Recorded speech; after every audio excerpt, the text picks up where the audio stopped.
The Immaterial Games podcast with these guys. Keep singing. Recording I'm with booting you live out. people from various locations in the United Kingdom and Canada. This Yo. is the Immaterial Gamers podcast.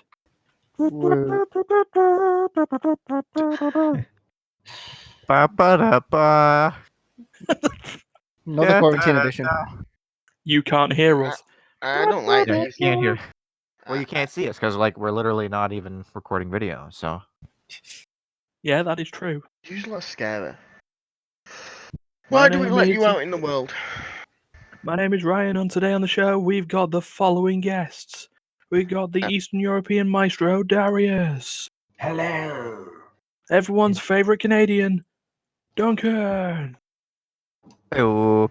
We've also got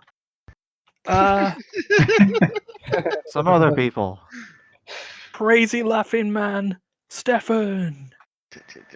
You couldn't even remember where I was from, could you? Gibraltar. Oh, Gibraltar's favourite export. There we go. That's what That's even better. Gibraltar's #1 export, Stefan. and local to the area, D. And our host, Ryan. Hey everyone, how's it going? Yeah, it's great, cool. Now, you hear about that this week? No, we can't be doing that every week. And we instantly get flagged. Ah, Yep. shit! I mentioned it by name, didn't I? Yeah. Martin Quarantine week two. suggested from the hallway, bleep it out. So Yeah, well, welcome Bleep to out, another bleep. quarantine episode. yeah, this is how they're gonna seem to continue to be for the near future. Quarantine episodes with no news because Well, nothing's going on. happening. Well, are we starting with the news or we want them There's to what- later on? We don't Alright, have well, news. Well, we can do it Or now. do we? Yeah, we can do an interstitial. All right, let's move on to news. News time. There is none. I Right. certainly have one Okay. You have one piece of news. piece of news from 2 days ago. Okay. So still kind of related to the whole situation which we have around the world at the moment. Mhm. However, The plague which cannot be named. yeah. However, CD Projekt Red has donated almost $1 million to Polish fundraisers to help buy some medical equipment. There we go, medical In fact, equipment. So You're that's right, kind of there is a bit of news, yeah, because CD Projekt Red is not the only one. Because Riot Games, who we follow a lot, also did it. nice one. So yeah, so good on them. They occasionally do Oh, things okay. right. Yeah. But other than that, There's nothing else. Absolutely nothing else. Well, So- Can't even really go to the store to buy video games these days. It's digital or bust. what is it? I was gonna say, we haven't talked about the humble choice, have we? This month? The humble choice continues. Yeah, with this month it's My Friend Pedro, Planet Coaster, 2019 at Formula One. For have- sale. You have 3 days left if you want to get them. Yeah. From now or from the From when the release? podcast comes out, you've got 3 days. Ryan did the math ahead of time. Or maybe he just did that quickly in his head. I don't know. I did it quickly in my head. I was like, when's Tuesday? Battle Chasers, Let's It Punk, Talk, Death Gambit, 1980X, 198X, Nephilim, AR Wars, and Aetherball. To be honest, Yep. Fallen Seal looks like the RPG one. It could be fun. Well, I take out Battle Chasers on mine because I already have that all on the PC already and the PS4 because for some reason. So I've got to find one game to drop from this, and I think I may know what it is. You'll find out next week. I kind of wouldn't mind knowing what the hell my friend Pedro is all about. Well, you about can a always banana. click games and you can find out. It's a platforming shooter game with a sentient banana. Fair dues. So all the games have trailers, so some of them actually have gameplay. I know that's a weird thing, but that's how it is. So I guess no fancy gimmicks this time. We're not going to play a game of TFT while recording the podcast. Well, I mean, someone might, but we're not going to be bound by time for it because there's bloody 5 of us. There should be enough time for us to all talk about what's been played. What's been played? So, Darius, So, why me? because you're at the top of the list. It's Well, almost like he sensed it was going to be him because he was like, he said a thing. So, what would you like to know, Ryan? I What would you like to been know playing? a game that you've played. Game which I've played. Fair enough. I've been playing quite a few games recently. Yeah, I mean, noticing on the Got lots to WhatsApp choose that you've from. been, you've been getting more of those board games. I mean, a couple of weeks before lockdown, you sent us something which can only be described as something 6 foot tall. Yes, it is. But that may not be the game that you're playing. So, Well, The Edge Downfall, I didn't really play it. I just kind of like unboxed it and have a look on the rules, etc. Yeah. So it's not something really complicated in terms of learning of the mechanics. However, it is completely different story when it comes to playing with different players, because this is like purely strategic game. So the more you can think forward, the better you can be. So Right. that's something what Stefan can enjoy. Wait, what? Why? Because you are better with these things than me. I'm like pure like havoc. I like to causing havoc all over the place. I love causing havoc. It's just that I plan my chaos and destruction. I don't like planning. So yeah, there's my army. I want to kill that unit, and I hope for the best. That's me. That's where I'd go. There's my bait. There's my target. Bring it. I know you used to have been playing a fuck ton of Anno. Yeah. And yes, about the electronic games, me and Stefan, we've played Anno 1800. is this the new one? Yes. Yes, it's the newest one. We've played it on the co-op thingy. So we controlling one nation, I would say. One nation, and we're trying to like organize things and make profits. One nation. I think we didn't name it or anything like that. We are just like the blue player, basically. Are we blue? Player. Well, I can gather. I had no idea what color we are. I believe we are blue. Well, I can gather. Steph's the more the ship right and stuff, and Darius is more the fleet admiral. To be honest, lately we've been on both things.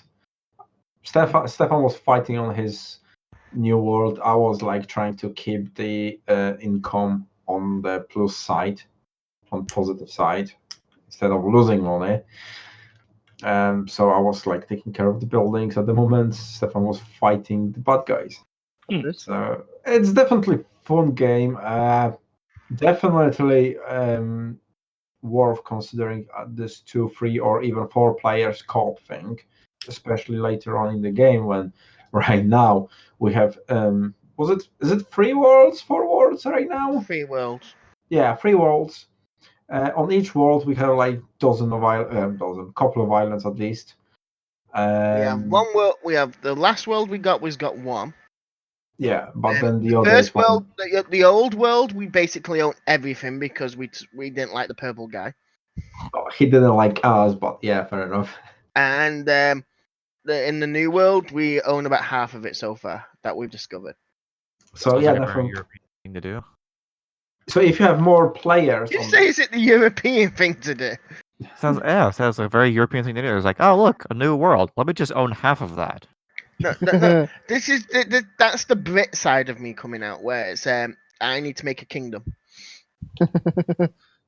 Yeah, that. So definitely it's worth having more players later on in the game, because if you're trying to like get grasp of everything, it's really it's a lot. It's a lot to take in for one player, and that's when co-players are really handy. So instead of developing one island at a time, we can develop 2, 3, 4 islands at a time with more players, isn't it? Are you trying to find that One Piece? Say again, sorry. You trying to find One Piece? One Conquer the Piece. Grand Line. I know. Yeah. So yeah, that's Gotta go. That's definitely a fun game to play. Other than that, I've been playing 13. 13. 13. It's a Lucky number. 2000 something game. Oh, wait, hold on. No, 13 stylized in Roman numerals, XIII one. Yes. The weird, like, cel-shaded Yes. first-person game. So I think that was one of the first. It was the first game which I play in cel shading. Mm. And on top of it, it was one of the first games which I ever owned. Mm. Wow. Because I bought it it on the release day ish. Mm. So it was definitely a first shooter which I owned. Other than that, I did own other games, but they were let's call it like kids games, like Rayman or something. Mm. So yeah, it's really, even now playing this, like, I don't know, 15 years later or maybe more, it still definitely have a good story, good feel to it. Okay, it's a bit dull because it's old, but still the whole story of it, the whole mechanics of how they design the levels, it's really nice. I do enjoy it. Mm. I love that one. I'm just looking at the Wikipedia for it while we're going through. I was just learning a little bit of trivia on this. Of like, who voiced 13? The character. I don't know, but I do remember that you are waking up with amnesia. Kind of like really confident. Well, confident. A really common thing for most of the games, isn't it? Yeah, Hey, pretty common. Yeah. For the 2000s video game trope. It's like, you wake up, you don't know where you are or who you are. Yeah, and generally you're a little bit unskilled, which is why you need to earn some sort of experience to gain levels. I still like that, what they did in Mass Effect for that, or the Mass Effect series. Ah, right, cool. Commander Shepard, you saved the world in the first game. Oh no, you died in the second game. That and will bring you back to life using some sort of Lazarus technique. That's why you are now level 1 again. Mm. But yeah, the clue for who the protagonist of 13 is. Wah, wah, wah, wah, wah, wah. X-Files. Okay, I don't remember the names of those actors. I just know Scully. what they look like. The other one. Hold on, David William Duchovny, Mulder. the man. He was Mulder. Yeah. Is that how you pronounce his name? Oh my god, I've seen his name so many times, and I'm just like, oh god, that name. But that's the how we actor's name. think. Yeah, David Duchovny. But yeah, he voiced 13 Okay, very nice. in that game. So he can. So yes, that was well worth one Owen Wilson. Wow. Well, good thing is good thing. I'm not sure if it's good thing or bad thing. One of the things about this 13 game is that it's getting remade. Yes, it is. So that was one of the kind of reasons I start playing the game, because I wanted to enjoy the first one before if I will play the second one. Because most of the things I don't really remember from the first game. I even have a box on me somewhere around here. Yeah, because they were based on graphic novels, weren't they? Yes, I think it was. But yeah, it was one of the games which had like 4 CDs. Oh God. Yeah, so to install the game, I think you're using Qual, and then to play the game, you constantly need to keep swapping the discs. Mm. So one part of the game is on one disc, the other part is on another, and the third one is on the next disc. Yeah, that's something you don't really see these days. Is multi-disc. No, not. Oh, don't even get me started with that. Cause I remember Wing Commander and that having 4 discs, but if you got to a failure state in disc 4, it asked you to insert disc 1 again. I was like, why? Sorry, I interrupted Duncan. I was just saying, like, discs are so, they have so much storage space on them now, so you just don't need it anymore. But it's just like, I seem to remember, like, at the very, like, tail end of that era of, we're not quite there yet with the disk space. This is like, And didn't Final Fantasy 13 have like a fucking shitload of discs? No, 13 managed to get away was that with it something being else? done I on could have one. sworn there was some other. Wasn't think- Odyssey? It could have been a different Final Fantasy. I'm Well, not with sure what it the was. Final Fantasy 13 was either 4 DVDs or 1 Blu-ray. Oh, that's what. I see. Okay, I couldn't. My memory was exaggerating the figures. I just remember it being like, like if you got it for like the Xbox because they didn't have Blu-rays, it was like a bunch of discs. But if you got it for the PlayStation 3, which was all Blu-rays, it was just one. Yeah, so we were both just, right like, and I wrong just remember there. seeing like a comparison image of like the Xbox versus the PlayStation, and it was really funny. Yeah, that was it. It could be like a Dawn of Good War. old days. You could be like trying to install Dawn of War. That takes fucking discs for days. Oh god, don't even get me started on the installations of like multiple discs on a game. And then even turn around saying that you needed fucking disc 2 or something, even though you just installed 30 gigabytes on your computer. Which at the time, 30 gigabytes was fucking huge. Nowadays, 100 gigabytes is like I standard. have like not even 30 gigabytes on my computer right now. Left anyway. I yeah. need to offload some videos. God, I'm in a situation on my PlayStation that I've just kept it in the 500 gig state. I haven't got a new hard drive or anything for that. But I'm in a situation where I'm trying to clear out space by playing Yakuza games just to clear them out for Final Fantasy, and in them just being replaced by new Yakuza games, which is like, no, don't do this to me. I bought the Yakuza collection, and it started with Yakuza 3, and then installed 4 and 5 when they came out. Yeah, Well, the Yakuza series developers are literally just waiting for you to play them so that they can release more games. Yeah. Hey, well, I mean, they're good games. I still haven't played any Yakuza yet. Oh, I still keep saying that you should. I think I've installed them a couple of times. I mean, if I was going to give you anything, if you ever wanted to play anyone, play 0. I don't mean don't play any of them. I mean Yakuza 0. But anyway, we're still in the middle of Darius's 13 discussion. No, that was kind of my final point, that they're making a remake of this game, and that's it basically. And then you start talking about different things. So yeah, those were my most played games for the past week or two. Fair dues. Very Fair solid. dues. Duncan! Oh, me. I haven't been here for a while, and there's been a game I wanted to talk about for a long time. Yay! Okay. So the game that I've played, I've had lots of time to play lots of games in the podcast that I've missed, but the game I've played the most and want to talk about the most is a little game called Ori and the Will of the Wisps. Ooh, Wisps. Ori. That's the sequel Wisps. to Ori and the Blind Forest. Yes. Yes, this is a game I did not play. You should. Yeah, I've heard it's pretty good.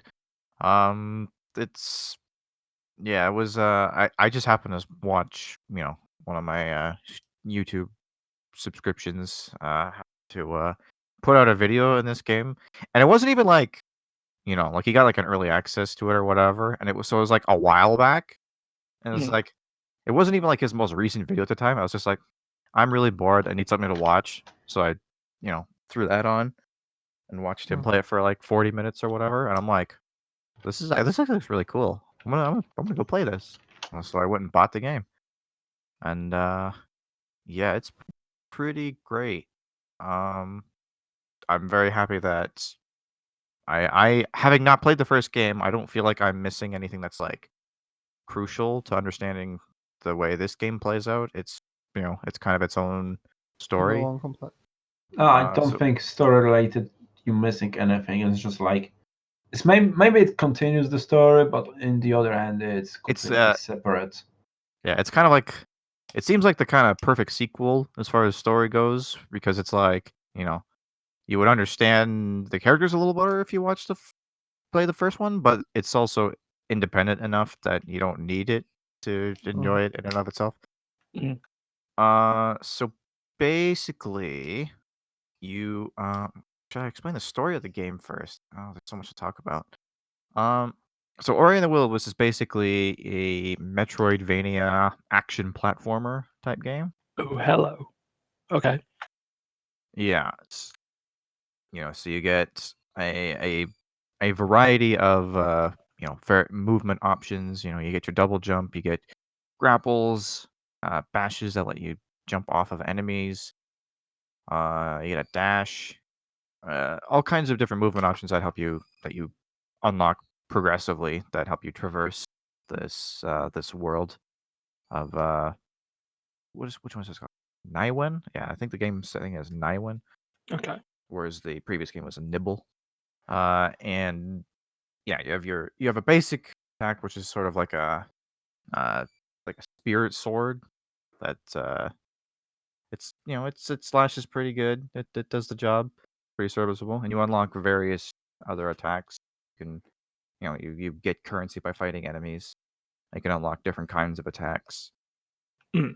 And you can have up to 3 equipped at a time, but you'll usually find that, unless you're using certain ones to solve specific puzzles, that, you'll generally default to your 3 favorites. Okay. One of those kinds of games. But, it's different enough. It's varied enough that, like, everyone can kind of play their own way. Mm.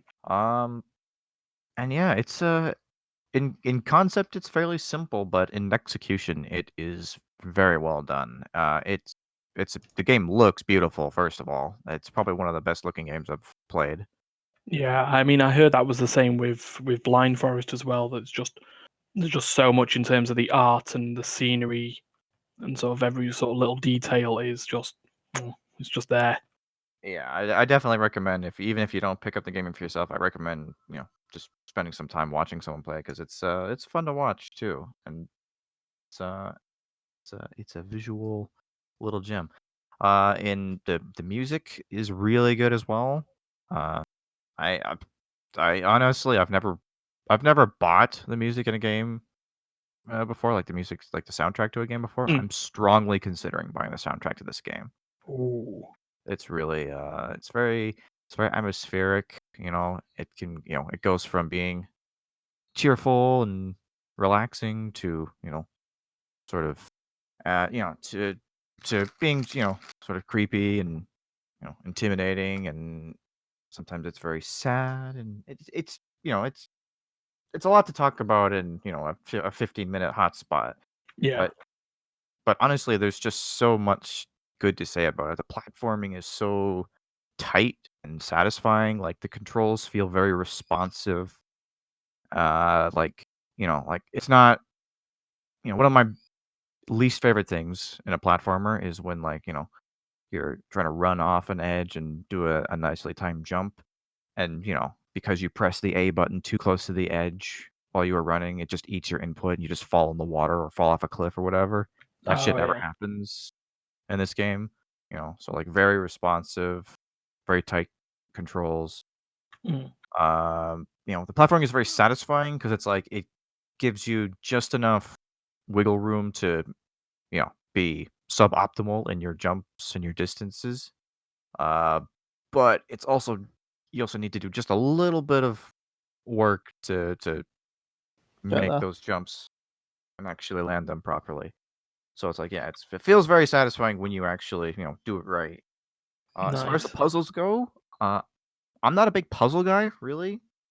Like I don't really like puzzle games in general. There's a couple there are puzzle games that I have enjoyed, like I like Portal, but Yeah. puzzle solving part is usually my least favorite part. And most of that's just because I'm kind of dumb. But part of it is also like, I always hate when a game that is otherwise great or has content in it that I really, really like and want to see more of. Like, when you play Portal, it's like you want to see more of that awesome environmental stuff. You want to hear more of that funny dialogue. You want to get more of that story. How There's do so you much feel? content that you want to see in Portal. How do And I you just feel? I'm a potato. Yeah, exactly. But it's like, I run into a puzzle that, stumps me, and I could be there for 40 minutes to an hour figuring out this puzzle. And I'll just be like, just frustrated because I want to get to the game. I want to get back to playing the game. Mm. Whereas the puzzles in this game, something about them, they're very intuitive. Like, almost immediately, once you see where you are and where your goal is, you can almost immediately visualize what you're supposed to do. It's really just a matter of getting the sequence of abilities right and getting the timing down, and that's it. I usually don't have to do more than like 2 or 3 tries to get a puzzle done properly. Yeah. And it's never a situation where like the game is expecting too much of you, or the solution is too abstract to figure out. It's never really the game's fault. It's usually just you going like, oh right, yeah, okay, I know how to do this. Or no shit, I messed up that jump. Let me do it again. And I like that. It's really, really good.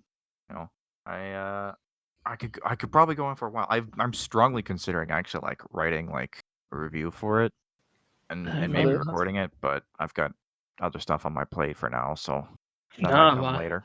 I know what you mean. It's certainly something that could be sort of talked about, especially maybe someone, like you said, someone watching the gameplay.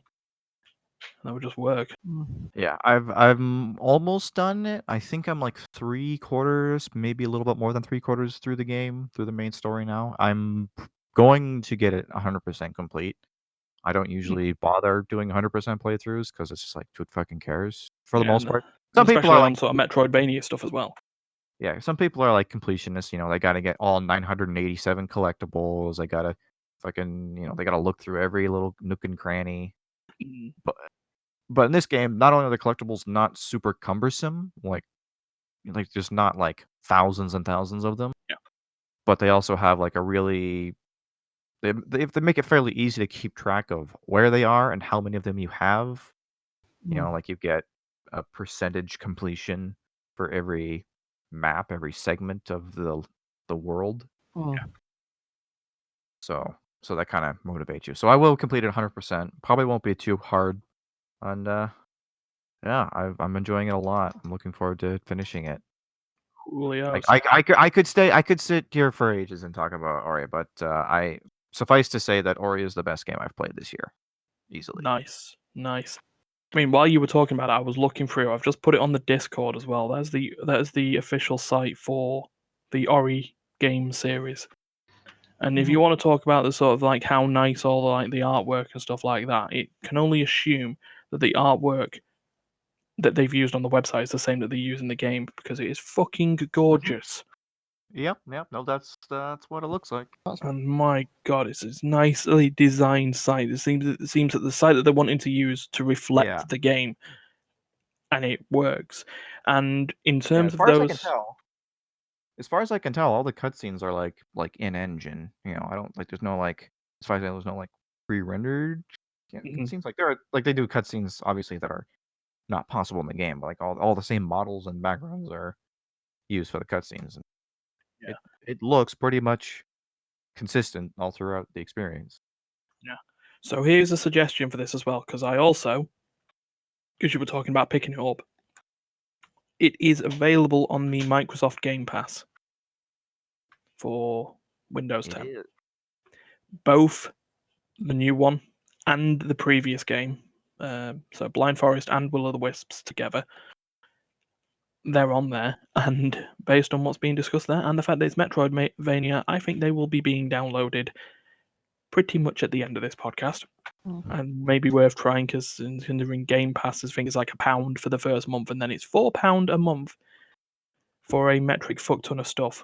And I think we discussed it on a couple of podcasts before that they're putting the entire Final Fantasy collection on there at some point. Currently it contains 15, but 15, probably my least favorite Final Fantasy. Yeah, but I mean, I could sit and talk for ages about Final Fantasy 15 for a totally different reason. But yeah, you did not like that new recipe. Yeah, we will push that game away to the tune of "Stand by Me" by Florence and the Machine. Yeah, it was so God, it was just so refreshing to play Ori. It's like a very like old school kind of game. Like it feels like the kind of games like Dariusz was talking about Rayman earlier. It's like it feels very like Rayman, Crash Bandicoot. Obviously like Metroid. It has very old school feeling, but with a lot of modern sensibilities. Obviously, it's a very modern look. Yeah. It has things like autosaves and things like that are modern conveniences, but a lot of old school attitude that you don't really see in games these days. And it was nice because it's like, you look at it and you watch it for the first few minutes and you think, oh, this is gonna be another one of those like emotional feely wheely kind of games. It's like it'll make your heart feel all fuzzy, but it won't be. It'll gameplay wise, it'll be just being kind of like meh, mediocre. The fact that it does both. But the fact that it's like a really solid game underneath its really compelling narrative is, it's like A+ from Duncan. Cool. There we go. If there's ever a recommendation, that's the one to go for. Right, D. Other than playing GTA, I tried doing a little bit of The Room. The other thing I tried was from Epic Games was the Stanley Parable. Ah, you've now entered the weird world of the Stanley Parable. Yeah. Speaking I've got a piece of games with news. Interesting narrative and mediocre gameplay. Well, I opened up Epic anyway, and there's a bit of news. The first DLC for Borderlands is out now. Well, it came out this week. Yeah. Guns, Loves, and Tentacles. The marriage of Hammerlock and the other character. Wainwright. The marriage Yep. of Wainwright and Hemlock. Yep, because in Borderlands 3, there was the very, very clear, obvious, and I mean it was clear and obvious, of Wainwright Jacobs and Sir Hammerlock being a couple. Yeah, there's a recording saying that, like they did a recording, I think it was Hemlock was in prison or something, and he's like, I miss you, darling, my dear Wainwright. And he's like, he was worried about not seeing Wainwright for one more time, and he has to get through the prison to get back to Wainwright. But yeah, it's just a bit of, I suppose it's technically news. It came out this week, so. But when the games do you wish to talk about? Well, the game I've been playing frick ton of is GTA. I've been kind of the Stanley Parable. I've been enjoying it. I found it kind of enjoyable, but I'm not sure what the frick's going on a lot of the time. It is. I think the kind of the point of the game is that, like, what's going on is kind of up to you and the path you take. The narrator is basically like, no, not this way, Stanley. Well, that's the intent, is it? Right. So Stanley Parable could be very, very easily classed as a walking simulator. Yeah. Sort of like the Godfather of that subgenre. Yeah. So I also find it weird that it would be considered the anti-walking simulator at the same time. Yeah. I did find the voice on it a lot like Stephen Fry, the narrator. It isn't, but it is someone apparently famous. I don't know. I will find out while you talk about it. But no, it sounded like a Stephen Fry kind of voice. But yeah, I was just walking through, and I'm sat there going, I'm not entirely sure what I'm meant to be doing here, and I ended up just getting restarted a bunch. It was like, okay, Stanley died, and then and it's just like, no, if you follow the path directly, it takes like 5 minutes. It's like, job's done. It's like, no, let's restart again, and take a left this time and take a right and whatnot. And basically, I ended up with a confusion ending at one point. I got to stage 6 of 8 of the confusion ending. And I'm sat there like, wait, what is that? The end or of this particular sequence? Because it got to like, I was reading the board. It's like narrator talks, and it got to like the 6 of 8, and I'm sat there going, right, this bit here. How do I do 6, 7, and 8? Because it'll restart the game, and then these things will happen, but you won't remember what's going on. But yeah, it's you and it's just you and the narrator. Yeah. Kind of weird, but it's kind of fun at the same time, if you know what I mean. Mm-hmm. It's not something you could play for hours and hours and hours, but it is something that's like, it's like a psychology thing. The butterfly effect. You get to literally play out if you take a right or a left, what will happen. It's that kind of deal. Well, the butterfly effect is no matter whether you take left or right, it will happen. That's the butterfly effect. I thought the butterfly effect was like, like a small action now could have. Every action has a ripple effect. Or every action has... right, that's the one. Okay. Major, yeah. Later, yeah. And every action and more like multiverse theory. Yeah, every time you do make a decision. But because Stanley keeps getting reset, but we're aware of what happens, but the narrator and Stanley may not know about the resets. And because even in the confusion ending, the narrator forgets what's going on at that point. So it's not just the narrator and you. There's obviously someone other than the narrator and you that's controlling the narrator. Like, I don't want to forget. Click. Yeah. It's like, I've seen a bit of the Stanley Parable. I think one of my favorite bits from it was like very early on in the main storyline. If you want to call it that. Storyline prime. You can just sort of hang out in like a janitor closet. oh, he goes nuts. And the narrator's just like, it's like, Stanley, open the closet. As it turns out, it was just a janitor's closet, and there was nothing remarkable inside. And so he continued on his way. But then you just stand in the janitor's closet, and he just gets like more and more pissed off and annoyed. Eventually, he eventually concludes that you've just died at your keyboard, and asks someone else in the room to take over for you. Oh, what was it? No, I didn't get that far. I did notice that I went into the closet a second time, and he got annoyed, and now he's boarded it up. Yes. He's now boarded it up, and he goes, the first time you go through the puzzle, it goes 4812 or whatever. He goes, yes, and then you did the restart, and then you just go to the keypad and goes, you're rushing me along on my monologue and whatnot. And then later on, it's just like, oh, we all know this song and dance. Next bit, please. It's just like, it's the way it evolves between you and the narrator. He's kind of aware what's gone on, and Stanley's just like, Stanley's been Stanley.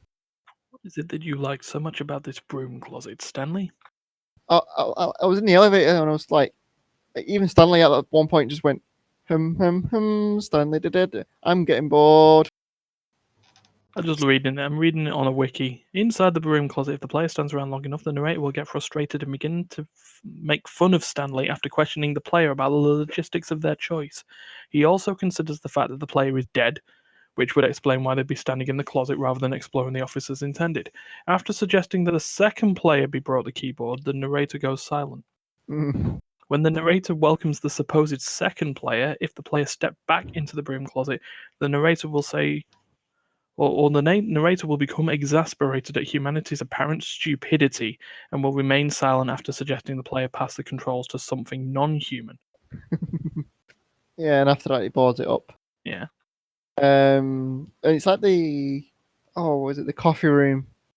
He goes to the coffee room, like the break room or whatever. He goes, Stanley doesn't know about this thing. And he's like, Stanley, it's a very nice room, but you need to get going. And then it's like my first one is I went all the way through to near the end, and then it went escape, and he was walking down the corridor like, you walk down the corridor. This will kill you, Stanley.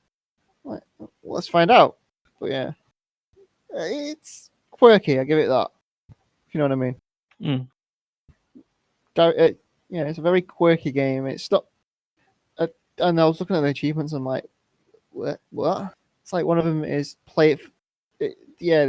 You wouldn't exactly play it for the achievements necessarily, because some of them is just like, what? Oh god! Well, I've just read one of the endings that makes the narrator sad. I've been trying to work some of them. It's a concerning one. I know the narrator has a breakdown at one point in one of the endings. He ends up with an existential crisis. The narrator starts showing signs of existential crisis. And yeah.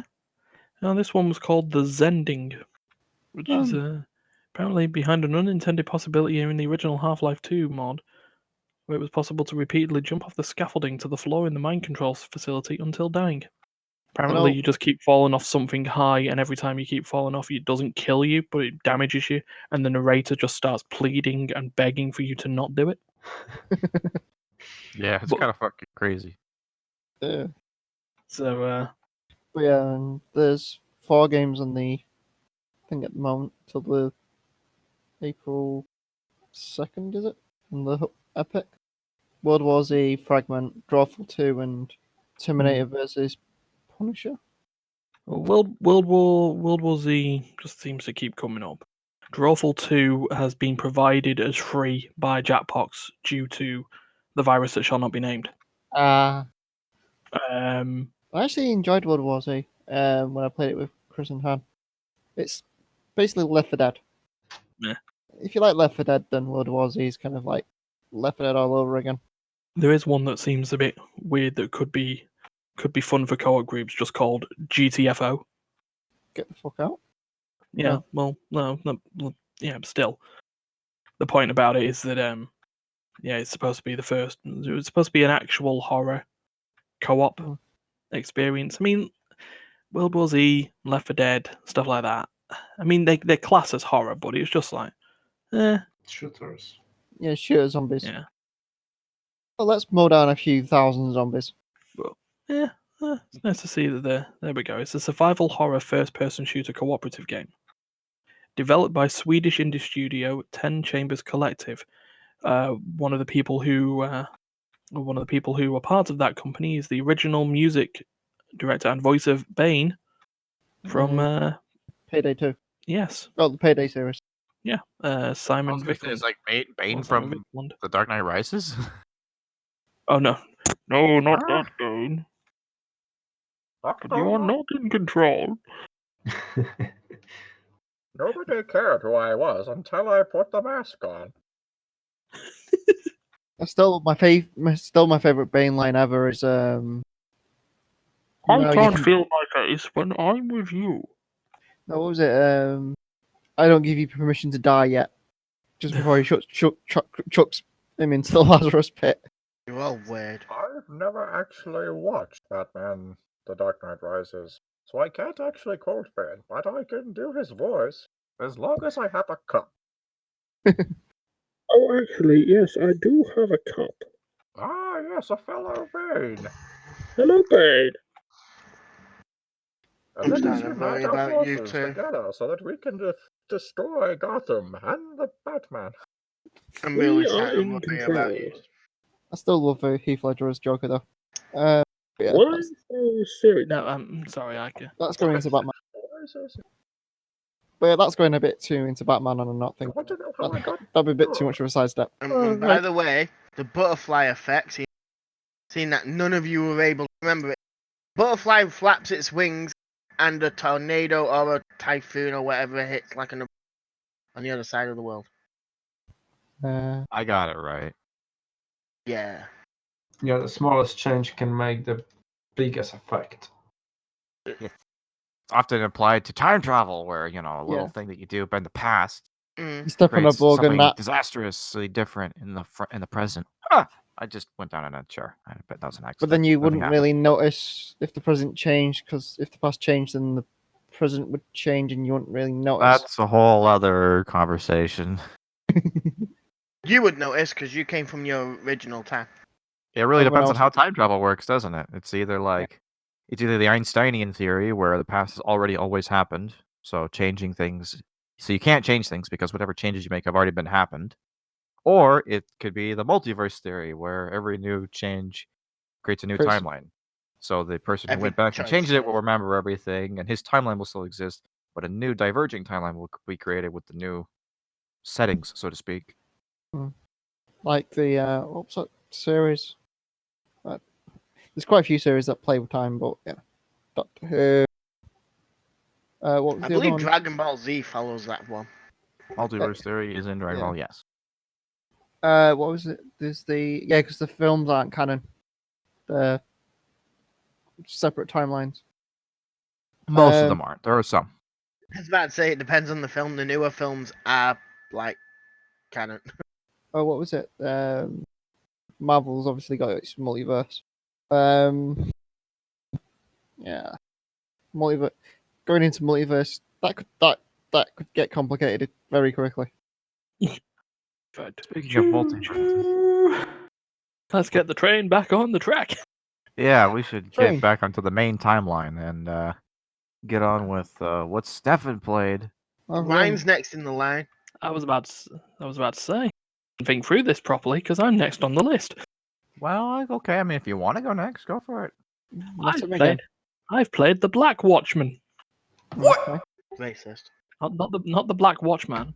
The Black Watchman. Is that the thing you were playing just before the podcast? It was the thing we were playing before we just played the podcast. How do I explain this? Oh, shit. The most confusing and complicated way possible. Let's go. Right, okay. A little bit of history. There is an RPG done by Funcom called The Secret World. And it was an RPG where you were a member of various secret societies, like the Knights Templar and the Illuminati. The secret worlds. And you were basically trying to gain control over one another while also stopping the world from being destroyed by weird demons of Satan and other As you paranormal often events. do. Yeah. Just because. And it had various ways of how you did quests. So you did your normal fetch quests, you pick up your 5 demonic bear asses and hand them into someone. And, 5 demonic bear asses. story quest, go Now, is that shoot a bear bunch of asses? people. As in like grizzly bear asses, or like bear as in like just naked asses? Grizzly, Someone just- but the other can happen. Yeah, just someone chops Yeah, off so butts and then Yeah. use that as currency. Yeah, but so you had those sort of quests, and then you had ones where you had to find sort of specific objects or learn stuff while like not being given, Spoon quest fed. markers on where to go, and sort of stuff that you had to use. Nice. Just got it in the Discord. It just says 5 demonic bear asses with asses spelled $A $E $. To make it YouTube friendly. But some of the quests required you to learn stuff from outside of the game. ARG quests, as they ended up calling them.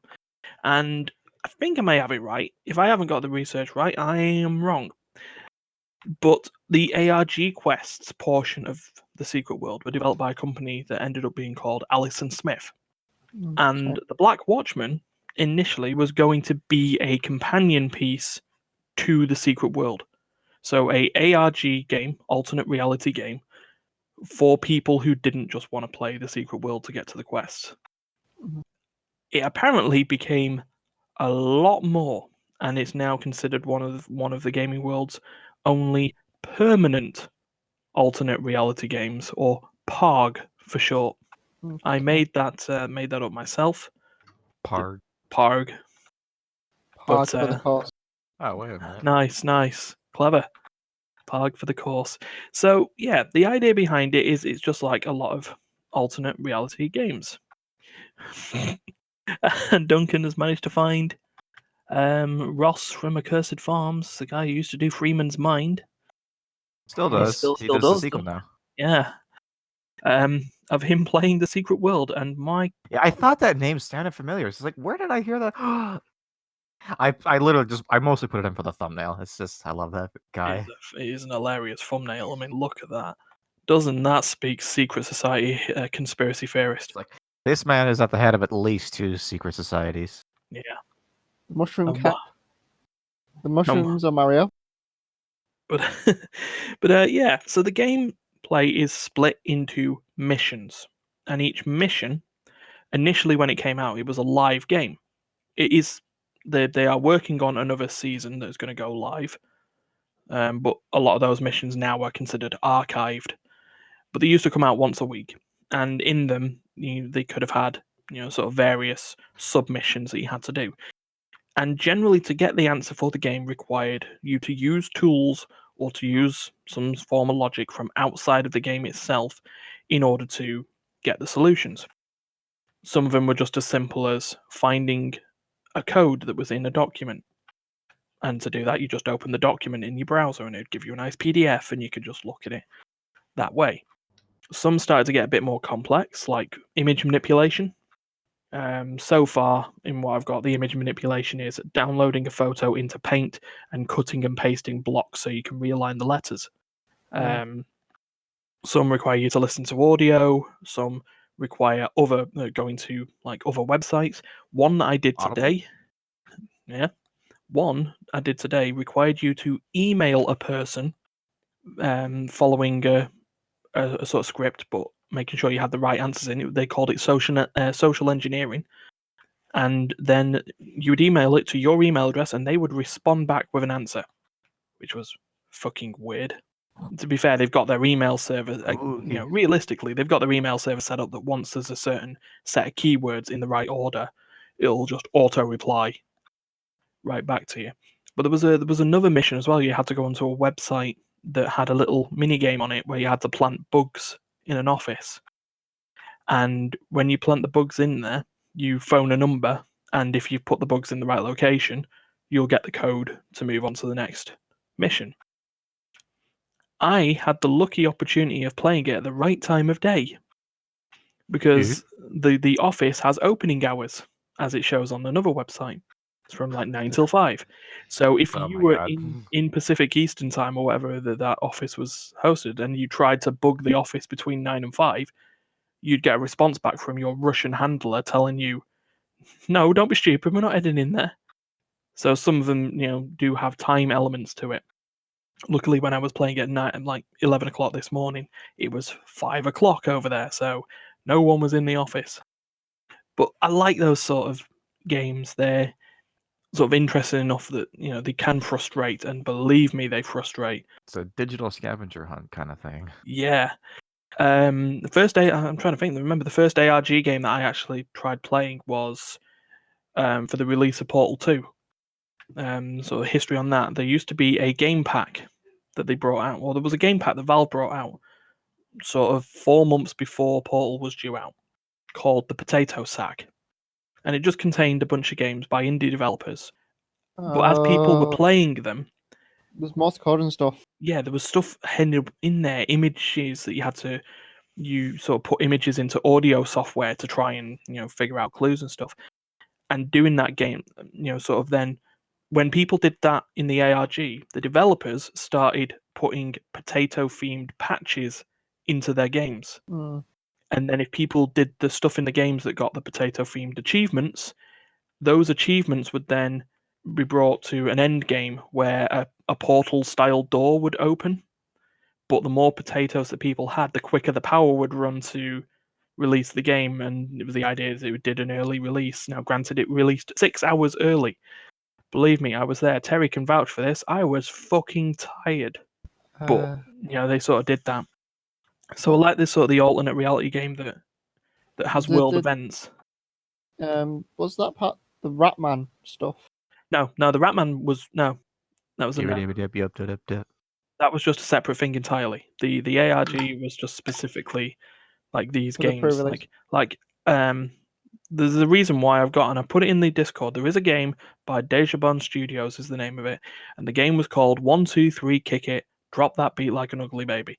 That is the full name of the game. Yeah, that was the Potato Sack game. And then the one before that was called Yeah, but that wasn't one. But still, so every ARG game has its gimmick in regards to not just how, because there's only so many games that you can play where you can solve puzzles outside of stuff. There's got to be something that gets people involved and invested in some way. Ingress for mobile phones. The idea behind that is in the same way as what Niantic have used for Pokemon Go. Set up events that when people solve clues, people would gather at certain locations in the world to progress a story that would be on there. The Black Watchman wants your contact information. There are various clearance levels in the game. You start clearance level red, and that means all you're responsible for doing is just solving the puzzles in the game as they come along. Clearance level yellow allows you, or if you put your mobile phone number, allows automated messages to phone you. And if you accept the call, you can then help people out in puzzles from there. Clearance level orange, they'll phone you and email you. I think the highest level on it is clearance level green, in which they expect agents who sign up for that to undergo a psychological test, an evaluation. Because if you pass that evaluation, your clearance level on that would allow you to globetrot to get answers for the puzzles. But they put people in stressful situations in order to do it, so they need to make sure that you're not just going to go loopy. So that's like the Black Watchman's sort of gimmick on that. So they've archived everything there up to that point. They're on an off season at the moment, so there isn't a new set of missions yet. But that gives morons like me time to catch up and to look at the missions and just go, I can't do this, and then eventually find a forum and ask for help or check the spoilers or even someone's Let's Play videos. But yeah, now they've scrambled everyone's brains. I find it fun, and if you like those sort of games, you can easily pick it up on Steam. I don't think it's actually that much. Very interesting. Let's have a look. Just have a look. Saving 80% on it. It is to get the game now is £1.43 because they're actually trying to. That's like $10 for me. I actually think they've upgraded it to something called Whitechapel. So, but you can buy the seasons as you go as well, which I think I will be doing because, as frustrating as they can be, they're pretty cool. But yeah, Steph. Yes. What have you been playing? Okay, I've been. To be honest, I've not really played anything new. All I've been playing is mainly Anno, and while playing Anno, complaining about about how I preferred the older Annos. Oh dear. What is this game that you're talking about that I haven't been introduced yet? Anno. Okay. It's like a base building, well, empire building, game based on. I'm trying to think like what. According to this, it's from the 1800s. This version of it. Ah. And the first Anno I ever played, which I believe was Anno 1503. I believe that was the first. Yes, that was the first Anno I ever played. And I preferred the way that Anno played compared to parts of the new one. I preferred the way buildings upgraded, and this is more or less of a let's play than I preferred older version of a game than I do prefer the newer version. And it's not like they've changed that much. Like some of it is a lot better in the newer version. Setting up trade lines is easier. It's not as straightforward as I was thinking when I tried it the other day. But the upgrading in Anno 1503, it used to be if you have 4 houses together and they have everything they wanted, they made a better house together. Basically, use them 4 houses to upgrade that house, and that's the way it used to work. And it's kind of stopped you from overbuilding in a way, because either one, them workers were workers, while in the new you did have higher level worker who were willing to do more of a different thing. In this one, you have to have a balance between shitty houses to newer houses to newer, basically. So, and you have to upgrade each house individually. It doesn't do on its own. So I found Anno 15 house upgrade, like for your city to upgrade, was a lot better. Everything else, I kind of go with Anno 1800 because it is a lot neater of a game. I just seem to be pulling out random shit that I didn't like about it. I feel like everyone's died. I feel like Darius definitely died. I'm not dead. I'm still here. Yeah. Don't worry. You've still just got died a little bit more inside, that's all. I still got Craig. You don't listen to me. But yeah, I've ended up buying the season passes. Season 1 and Season 2. I don't know what you're saying yay about. You've only got Season 1. Well, I still have not explored the full potential of Season 1, so... I like the game that much. I'll happily buy any DLC for Anno, and I do like Anno as a game in general. Yeah, it's why I own Anno 1404, Anno 1503, Anno 1701, Anno 2070. Why do I have 2 versions of Anno 2070? Because you like it just that much. You've got it on because you've bought it on Steam. So one version is Steam version, the other is Uplay version kind of thing. My Uplay game says I own 2. I know, same with me. And then I own then the newer one, Anno. I believe there is another Anno that I don't own, which I will probably end up owning at some point. But yeah, Anno overall, I preferred. There's bits I prefer from older versions to newer versions. I don't really like the futuristic one. It's not something I think I'll go. Like, I know 2005. I don't think I own that one. I might get that. The Ultimate Edition's only a tenner. Well, got lots of time to spend indoors. 75% discount. Yeah, I believe I own basically all the annos. To my note, I don't think I own 16 finger. Maybe I do. I don't even know. I don't like the fact I'm looking at this store right now and it doesn't tell me what I own. Yeah. But I might own it. I don't even know if I do own 2000. No, I Find own out later. 2005. I own it. I think I own the standard edition of it though. Yeah, whatever. But yeah, overall, I'm not even sure if I prefer the old one because it's been that long since I've played it. But I do prefer the way it upgraded. I can't remember. I don't like the newer ones because you have to actually pick if you want to go green or you have to go eco-friendly or fucking pollution mad. I don't like that bit on the Anno 2000, especially on the 2007, 2000 and the 27. But I can't remember playing 2205, so I'll have to remember that one at some point. But yeah, I just don't know where to go from here. Feel like I've dug myself a little hole. Ditch digging. Well, I guess we could give time for Steph to climb out of the hole that he's dug in. I feel like I'll just dig myself in. The Anno rabbit hole. The Anno of I can't remember much, but I preferred the upgrades to the Anno 1503. Dude, I'm sure there's more, and I can't remember my other issues with it. Oh dear. Well, the AI is fucking bollocks sometimes.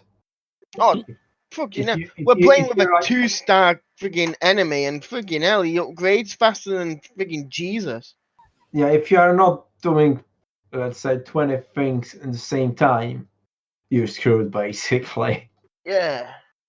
While in the older version, you could happily focus on one thing. The computer would be like chugging along in its own slow pace, no matter what level you seem to put it at. And here, within 2 hours, you're being bombarded from every single freaking angle. So we found that in our first session we played together, where the computer turned around and went, "I don't like you anymore," and just kind of wiped us out. It's like, okay, I think we've lost this. Let's just quit. like, surprise, motherfucker. Time to die. Yeah. It wasn't even that. It was like I left in this game. I tend to leave Dariusz to the whole thing of dealing with the NPCs and everything else. I'll deal with the city and building and setting up better infrastructure. Trade routes and stuff like that. No, I just do infrastructure on an island. Then I move to the next island, and then to another island, and then different. It's like at the minute we're in this. What's the new place called we're in at the minute? The pirate something? Because there is the old world, new world, and the pirate something. Bay. Yeah, something like that. I'm not entirely sure. I don't think it's pirate anything. The Yo-Ho-Ho Beluga? I think he's losing his. I think he's losing it. You need to have the plot to lose it. Shh! Don't tell him that. Is this the world that comes in the season pass? Yes, I believe it's the first one. No, it doesn't really help because it doesn't tell you what world you go to after. Yep, doesn't tell you what. Doesn't tell you what place you go to. The Sunken Treasure DLC. Expand your island of a new. Yeah, that's the one. So Sunken Treasures. It doesn't tell. It just says it just contains a large island. Yeah, that'll be the one we're on about, but it doesn't. It's a new European season. Basically, we made Europe in the new one. By the sounds of it. Cape Trailway, something like that. Yes, see, told you I'm pirate. Well, it's from the Pirate Quest. You're from the Pirate Quest. Well, I had to do the Pirate Quest. You have not done the Pirate Quest. It was me. I don't even know how to get a new world or do anything else like that, so you're doing a lot better than me. Well, the next island to unlock is the Arctic. Yay, attic! Wonder So how I violent. can blow that one up. Titanic style. We still need to take out the purple guy. Sure. But the purple guy's our enemy. We don't like him. Double sure. He is. He's evil. But that tastes purple. Fair enough. Right. Well, I think that's mainly it. See, I didn't get myself out of that hole. no, you really didn't. Still stuck in the hole. Country lanes. Oh dear. So yeah, while we Hello. Can you hear me? Sorry, even I'm Ryan. Yeah, I think it's got to that point where I'm just gonna keep digging. I'll see you in China. Yeah. So yeah, while Steph keeps digging, we'll wrap this up. Just keep digging. Just Just keep remember, when you're actually like about to get to China, like, don't, you know. Well, actually, they haven't any new cases, have they? I love they. Why don't? I would probably just stay away from that area for the time being. By the time it took me to dig to it, I don't think it'll be much of a concern anymore. By the time, look, if we're gonna be like that, I mean, by the time you dig to it, you'll get to the center of the earth and melt. I mean, come on, let's. If you're gonna be silly, I'm gonna be silly. Let's just be on the same page. Let's be on the same page here. Who says I'm digging straight down? He's going around. He's going a long way. Oh no. It's like a spirograph. It's just going to pull the earth off like a fucking orange peel. It's going to take like 3 times longer. I'm going to dig down to a depth where I know I can happily dig under the ocean, and then go directly that direction. Make sure I find Duncan where Duncan's house is. Dig a giant hole there first, and then carry on. And then sooner or later, buildings will start falling in my hole. This is the weirdest game of Rampage I've ever heard. Isn't this the plot of Incredibles 2? The Underminer? The Underminer. Yeah, it is actually, isn't it? Yeah. Oh dear. So yeah. The Underminer. So while we keep thinking of that, like, share, subscribe, follow the stuff in the descriptions. Remember, listen to the podcast anywhere you want to. Watch the videos on the channel. Spread it, share it to your friends. And thank you, Dariusz, Duncan, D, and Steph. That one doesn't roll off the tongue, but all the D's. What am I thanking? I know it. Look at it. And D-Storm. Yeah. We're being outnumbered. Oh well, it was bound to happen eventually. So yeah, until next week, please, for God's sake, stay at home. Yeah, don't kill each other. Stay inside and keep the COVID to yourself. Yeah. Damn it, I said it. Oh, that's too bleak. Fucked it all up.